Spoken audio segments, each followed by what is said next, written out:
श्री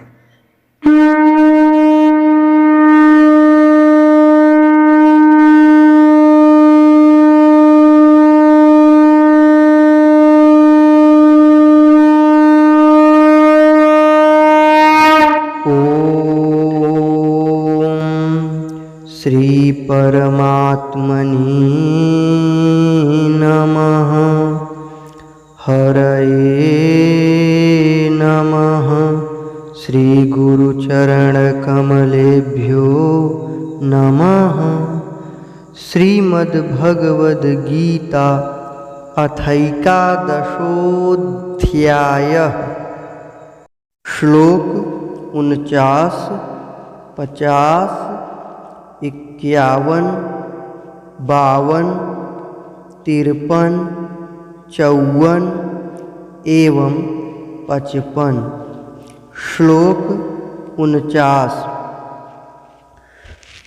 माते व्यथा मा च विमूढभावो दृष्ट्वा रूपं घोरमिदृङ्ममेदम् व्यपेतभिः प्रीतमनाः पुनस्त्वं तदेव मे रूपमिदं प्रपश्य। माते व्यथा मा च विमूढभावो दृष्ट्वा रूपं घोरमिदृङ्ममेदम् व्यपेतभिः प्रीतमनाः पुनस्त्वं तदेव मे रूपमिदं प्रपश्य। श्लोक 50। संजय उवाच इत्यर्जुनं वासुदेवस्तथोक्त्वा स्वकं रूपं दर्शयामास भूयः। आश्वासयामास च भीतमेनं भूत्वा पुनः सौम्य वपुर्महात्मा। इत्यर्जुनं वासुदेवस्तथोक्त्वा स्वकं रूपं दर्शयामास भूयः। आश्वासयामास च भीतमेनं भूत्वा पुनः सौम्य वपुर्महात्मा। श्लोक 51। अर्जुन उवाच दृष्ट्वेदं मानुषं रूपं तव सौम्यं जनार्दन इदानीमस्मि संवृत्तः सचेताः प्रकृतिं गतः। दृष्ट्वेदं मानुषं रूपं तव सौम्यं जनार्दन इदानीमस्मि संवृत्तः सचेताः प्रकृतिं गतः। श्लोक 52। श्रीभगवानुवाच सुदुर्दर्शमिदं रूपं दृष्टवानसि यन्मम देवा अप्यस्य रूपस्य नित्यं दर्शनकाङ्क्षिणः। सुदुर्दर्शमिदं रूपं दृष्टवानसि यन्मम देवा अप्यस्य रूपस्य नित्यं दर्शनकाङ्क्षिणः। श्लोक 53। नाहं वेदैर्न तपसा न दानेन न चेज्यया शक्य एवं विधो द्रष्टुं दृष्टवानसि मां यथा।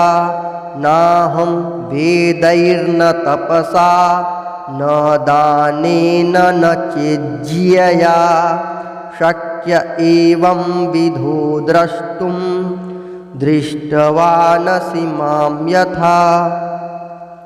श्लोक 54।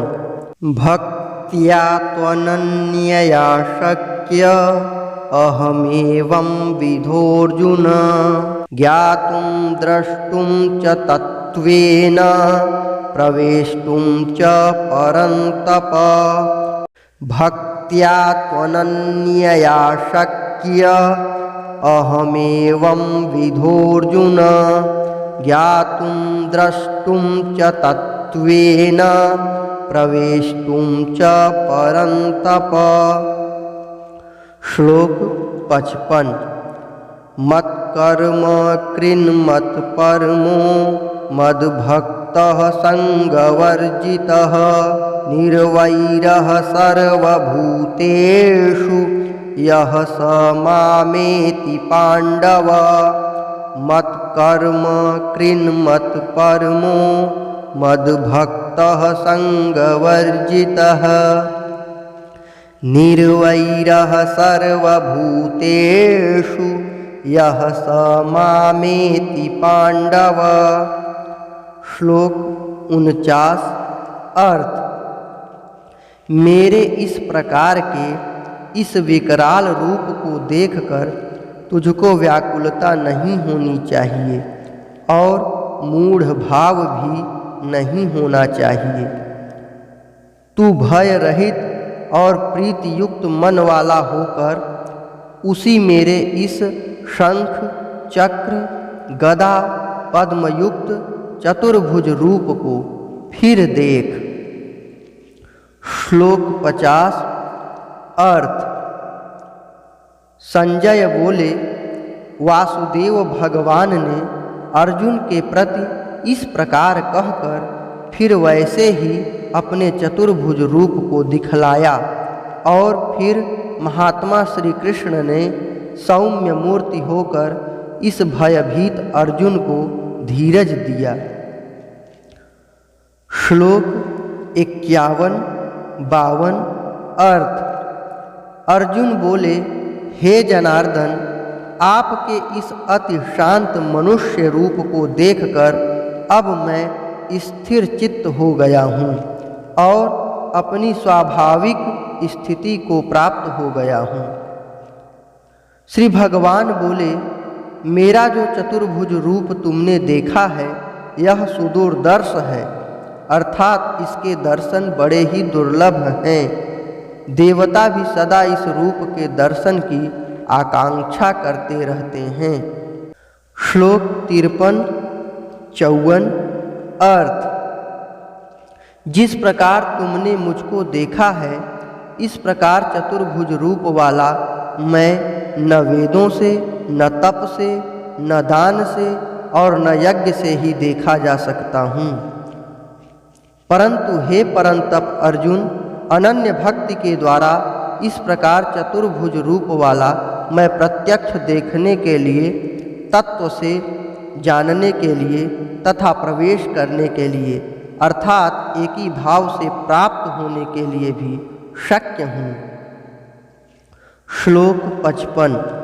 अर्थ। हे अर्जुन, जो पुरुष केवल मेरे ही लिए संपूर्ण कर्तव्य कर्मों को करने वाला है, मेरे परायण है, मेरा भक्त है, आसक्ति रहित है और संपूर्ण भूत प्राणियों में वैर भाव से रहित है, वह अनन्य भक्ति युक्त पुरुष मुझको ही प्राप्त होता है।